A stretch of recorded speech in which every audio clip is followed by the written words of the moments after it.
I'm Warren Kimmel, and I believe we're living in the most exciting time in history. It's exhilarating, and I've always been fascinated by where we're heading. There's so much change, so much new stuff, but the future really is about people and stories. People are doing things you can't imagine in places you'd never expect, and they're doing them right now. So I'm going to find those people. I'm going to meet the future, because when you actually start looking at what's going on out there, there's only one response: WTF.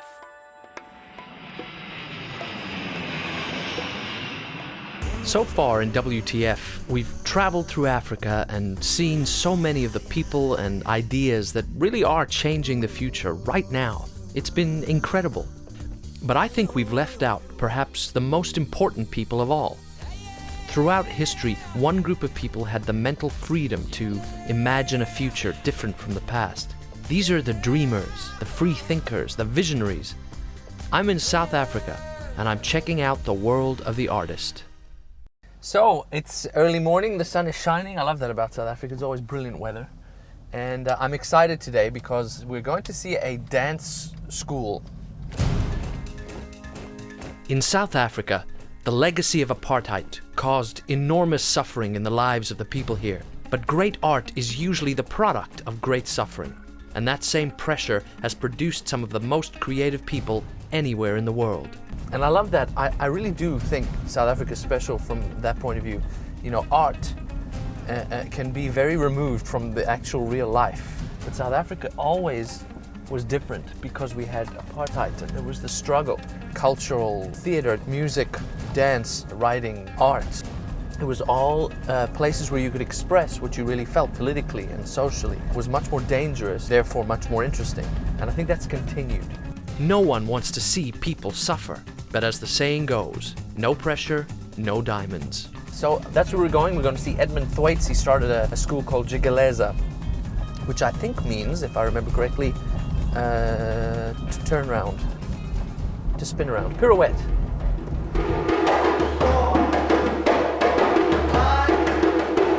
So we're here in Imizama Yethu, which means our hope. And it's a squatter camp that's sprung up in the middle of Hout Bay, which is a very affluent area of Cape Town. Okay, we're gonna take it from the top. I remember when this place first sprang up. My parents called me and they were pretty freaked out. One of the smartest areas of Cape Town was being overtaken by squatters. The country's finally imploding. But of course it wasn't. The reality was the opposite.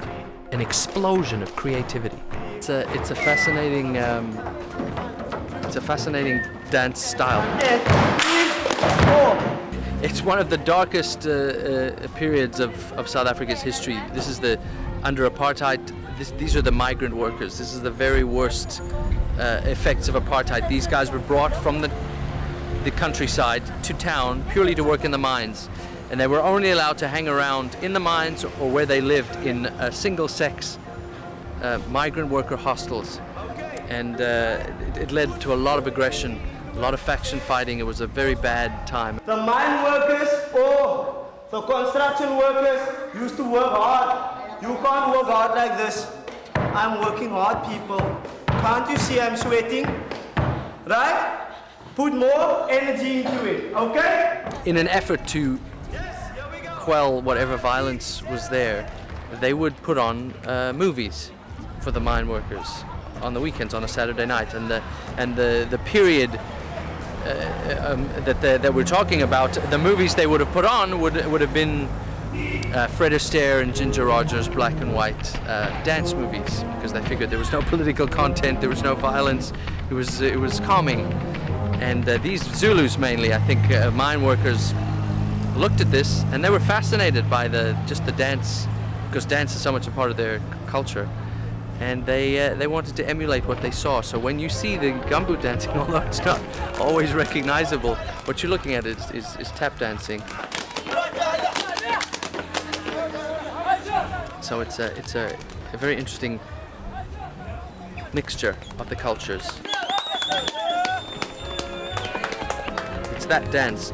Everybody on the mine compound had their own tribal dance, and then you got this hybrid, which is what we were doing today.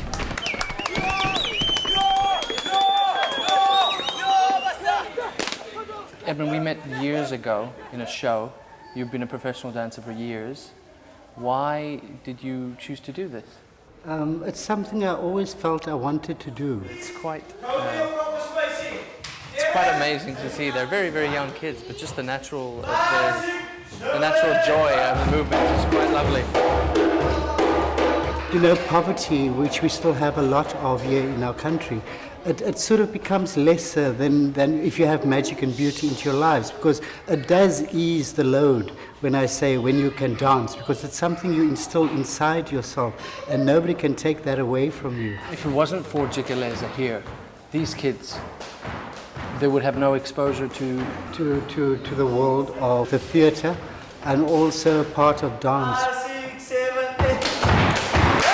You know, they're so fortunate that they have the best of teachers that come out and actually work with them. Some of them don't even realize that these people are already down in history that comes and works with them, but they're so unaffected by it, and they give so much of themselves. They're here because they want to be here, not because their parents have sent them. What you're saying is that the leading lights of dance in Cape Town are coming down to help you, and as you said, the kids are aware that these are great luminaries. First and foremost, it's about education, and to give them an education. We use dance as a medium, because if you give a child an opportunity, the child can then help the family. And there's a lot of families that never had the chance, and parents that never had the chance, especially the old regime of this country, that is actually can help their children. So therefore, Jikeleza plays quite a vital role. If you can dance, the world is your oyster.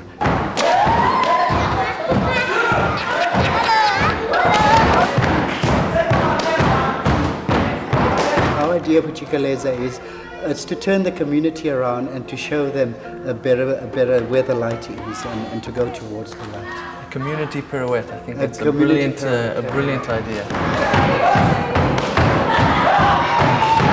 Listen, we know each other a long time, but really this is such an inspiring thing.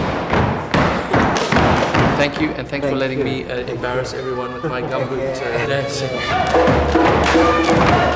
Now they've confirmed that I can dance. If you operate your organization along business principles, you create the best opportunity for success, long-term success. And so that's what we did at Streetwise.